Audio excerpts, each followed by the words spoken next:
नरेंद्र मोदी का मंत्रिमंडल कैसा हो सकता है? कयास बहुत दिनों से इस पर लगाए जा रहे थे, लेकिन कल शपथ ग्रहण है। शाम 6 बजे शपथ ग्रहण है। बताया जा रहा है कि नरेंद्र मोदी के साथ 25 मंत्री शपथ ले सकते हैं। तो जो तस्वीर अभी तक उभर कर हमारे सामने आई है और जो खाका लगभग तैयार नजर आ रहा है, वो हम आपको दिखा देते हैं। मोदी के जो मंत्री हैं उनकी जो लिस्ट लगभग फाइनल है, उसमें हालांकि जिस तरीके से हम अपेक्षा कर रहे थे, राजनाथ सिंह उसमें शामिल हैं, सुषमा स्वराज का चेहरा वहां पर है, अरुण जेटली का चेहरा वहां पर है, नितिन गडकरी उसमें शामिल हैं। हालांकि इन 4 नामों को लेकर बताया जा रहा है कि अभी तक ये तय नहीं है कि मंत्रालय कौन सा मिल सकता है। रविशंकर प्रसाद एनडीए सरकार में भी मंत्री थे, यहां पर भी उनका चेहरा बताया जा रहा है कि फाइनल लिस्ट में शामिल किया गया है। उनके अलावा भी कई सारे ऐसे नाम हैं जो हम आपको लगातार दिखा रहे हैं। स्पीकर के तौर पर सुमित्रा महाजन का नाम सामने आ रहा है, 8 दफा सांसद रही हैं। एक महिला ने कभी भी इतना लंबा दौर संसद में बिताया नहीं है, और इसीलिए ये सारे नाम हम आपके सामने दिखा तो रहे हैं, लेकिन 2 नाम यहाँ नहीं है, लालकृष्ण आडवाणी और मुरली मनोहर जोशी। हालांकि ऐसा नहीं हो सकता है कि 2 सरकारों के बीच अगर गैप रहा हो तो वहीं से शुरुआत हो सकती है। अगर ऐसा होता तो लालकृष्ण आडवाणी पहले ही प्रधानमंत्री पद के उम्मीदवार होते, वो है नहीं। प्रधानमंत्री बने नहीं तो डिप्टी पीएम, अब क्या स्पीकर बनेंगे, कोई मंत्री बनेंगे? ऐसा मुमकिन नहीं लगा, और इस वजह से ये सारी चीजें हमारे सामने दिख रही हैं। ये तमाम चेहरे हम आपको दिखा रहे हैं, लेकिन 3 खास मेहमान हमारे साथ स्टूडियो में लगातार बने हुए हैं। आलोक मेहता जी हैं, सुधांशु मित्तल जी हैं और राकेश सिन्हा जी हैं। सुधांशु जी, वरिष्ठों को क्यों अलग किया जा रहा है? पार्टी क्या सोच रही है? मुझे लगता नहीं है कि ऐसी कोई चीज होगी, क्योंकि देखिए, आडवाणी जी मोदी जी के मंत्रिमंडल में मंत्री होंगे, नहीं, ये कुछ स्वाभाविक लगता नहीं है। उनका डिप्टी प्राइम मिनिस्टर रहना, वो एक फादर फिगर है, तो इसलिए ये स्वाभाविक नहीं। इसलिए मुझे जो मुरली मनोहर जोशी मंजूर करेंगे फादर फिगर होना? पता, मैंने कहा ना कि जोशी जी के बारे में अभी कोई कयास लगाना संभव नहीं है। एक नाम आप लोग जो बार बार नहीं दे रहे, जो मुझे लगता है जरूर होगा, वो अनंत कुमार जी का है। इस समय वरिष्ठों में अगर आप देखें तो अनंत कुमार जी युवा होते हुए भी, भाई राजनीति में 54-55 साल का व्यक्ति तो युवा ही होता है, और उसमें होते हुए 6 बार के जीते हुए हैं, कैबिनेट मिनिस्टर रह चुके हैं, पार्टी के जनरल सेक्रेटरी हैं और बड़े सीनियर जनरल सेक्रेटरी हैं। तो वो नाम होंगे। मैंने कहा इसमें कई नाम जो हैं अभी दिख नहीं रहे, जो कि लगता नहीं कि वो नहीं होंगे। मैं तो सिर्फ जैसे आपसे पहले कहा, देखिए बड़ा अच्छा मंत्रिमंडल बनने वाला है, क्योंकि क्षमतावान और जोशीले और जिनमें परिपक्वता है कुछ करने की, ऐसे तमाम लोग आप देखेंगे इस मंत्रिमंडल में आने वाले हैं। और मोदी जी का एक बड़ा, जिसको मैं कहता हूं कि स्वप्न बड़ा स्पष्ट है कि मुझे जल्द ही लोगों के सामने कार्य करके दिखाना है। जो उम्मीदें हैं, जो विश्वास है मुझ पे, वो विश्वास कायम रखना है। इसलिए मोदी जी और उनकी टीम एक बड़ी आकर्षण के साथ जनता के बीच में जाएगी। एक और मैं चीज कहना चाहता हूं, देखिए कानून क्या है? कानून है कि 790 सांसद होते हैं दोनों सदनों में, और 10% इसके आपके अधिकतम मंत्री हो सकते हैं, मतलब 79 हो सकते हैं। मोदी जी की जो कार्यशैली रही है उसमें बहुत लंबा मंत्रिमंडल, जिसमें हर एक को कुछ ना कुछ दे दो ताकि लोगों को खुश करके मंत्रालय बांटे, ना तो उनके ऊपर कोई ऐसी कंपल्शन है, ना ये उनका स्वभाव है। तो बहुत ही कोहेसिव, जिसमें कहा लीन गवर्नमेंट, इफेक्टिव गवर्नेंस, ये जो शब्दावली है, ये कहीं इनके मंत्रिमंडल में आपको इसका आभास दिख जाएगा। और मैंने कहा कि बहुत परिपक्वता के साथ ये मंत्रिमंडल लोगों की आकांक्षाओं पे पूरा उतरने वाला है। बाकी तो कुछ चंद घंटे बचे हैं, इससे पहले किसी के बारे में कुछ मैं कहूं, लेकिन क्या करें, कौतूहल है ऐसा, उत्सुकता है ऐसी। एक बात इसमें हमको और ध्यान देने की, अभी तक जो लिस्ट आप बता रही हैं, ऐसा नहीं है, बीच में कुछ चर्चाएं चली थी, ब्यूरोक्रेट्स या कुछ ऐसे लोग जो बाहर के हैं, उनको हो सकता है राज्य मंत्री के रूप में 1-2 कोई ऐसे विशेषज्ञ उनको लाया जाए, वरना जो अभी जो रिपोर्ट्स मिल रही हैं उनके लिए कुछ अलग से विशेषज्ञ के रूप में, सलाहकार के रूप में रोल दिया जाएगा, वरना एक छवि एकदम बदल जाती।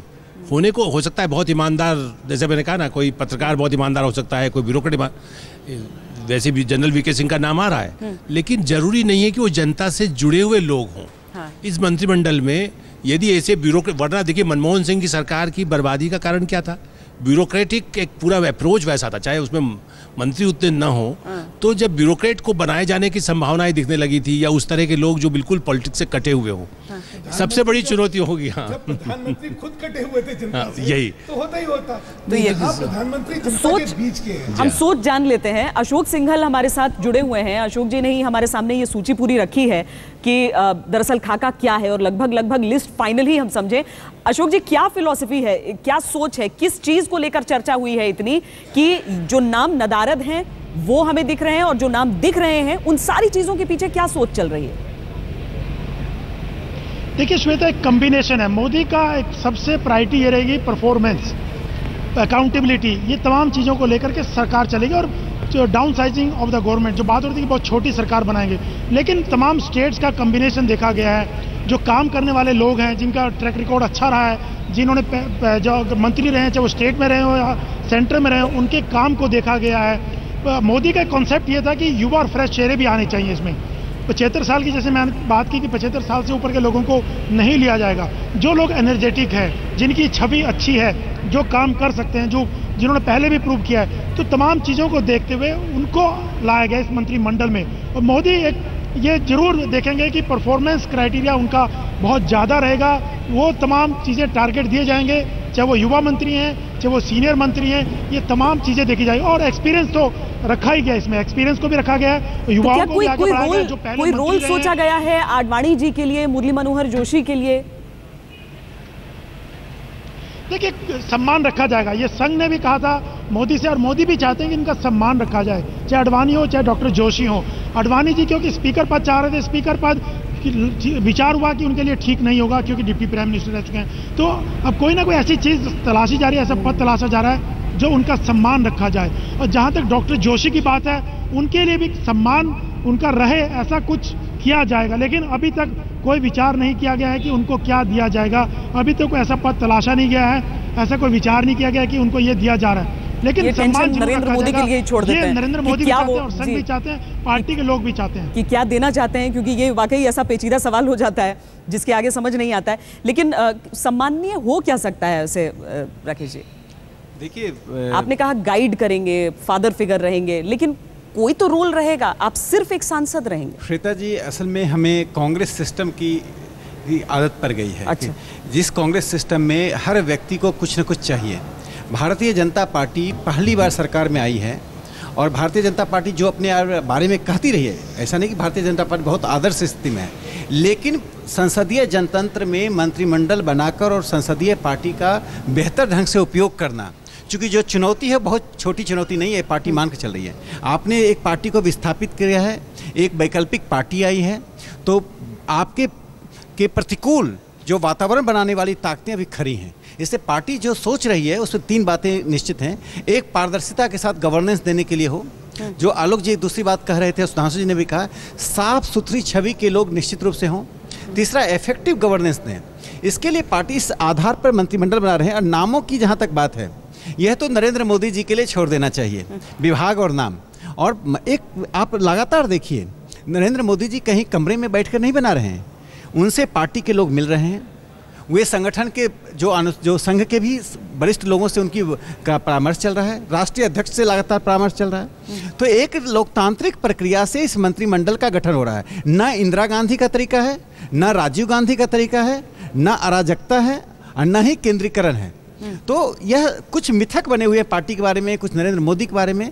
मंत्रिमंडल बनने के बाद ये मिथक टूटेगा। जैसे चुनाव के बाद नरेंद्र मोदी जी के बारे में मिथक टूटा, पार्टी के बारे में मिथक टूटा, तो मंत्रिमंडल बनने के बाद वह भी मिथक टूटेगा। और गवर्नेंस आने के बाद तो वो सारे मिथक टूट जाएंगे जो कि सेकुलरवादी ताकतों ने नरेंद्र मोदी, भारतीय जनता पार्टी और आरएसएस के बारे में बना रखा था। और मुझे लगता है यह मंत्रिमंडल 1952 से लेकर और कल तक, मीन्स मनमोहन सिंह तक, जवाहरलाल नेहरू से लेकर मनमोहन सिंह तक जो संसदीय जनतंत्र को हैंडल करने का जो तरीका था, उससे कुछ भिन्न रूप में आपके सामने आएगा। नरेंद्र मोदी के लिए कहते हैं कि सुबह 5 बजे उठ जाते हैं, 8 बजे तक तैयार रहते हैं काम के लिए। उम्मीद करते होंगे कि मंत्री भी जो मेरे होंगे 18-18 घंटे काम करेंगे, तो इसके लिए तो 75+ तो रूल आउट हो ही जाता है ऐसे ही। सुधांशु ना ना ना ना, ऐसा नहीं है। काम करना और उम्र दोनों में आपस में कोई संबंध नहीं है। हाँ, मोदी जी खुद क्योंकि काम करने में इतने परिपक्व हैं, उसकी वजह से नीचे तक ये जो है संदेश चला जाएगा। देखिए हमेशा क्या होता है, ईमानदारी, सुशासन, परिपक्वता, ये सब ऊपर से नीचे आती है, नीचे से ऊपर नहीं जाती है। ऊपर वाला आदमी ईमानदार है, भ्रष्टाचार के खिलाफ उसका दृढ़ संकल्प है, तो आप देखिएगा प्रशासन नीचे तक वही होने वाला है। लेकिन क्या ये कंट्रोल में उनके रहेगा? क्योंकि गुजरात में मंत्रिमंडल में उनके मंत्री पर आरोप था। ना, गुजरात में आज तक भ्रष्टाचार का किसी पर आरोप नहीं है। कुछ अलग अलग आरोप है, वो छोड़िए, उस विषय पर आज जाना फायदा नहीं। लेकिन गुजरात की सरकार में भ्रष्टाचार था, ये तो आरोप ही नहीं था। यही तो सबसे बड़ी उनकी उपलब्धि थी।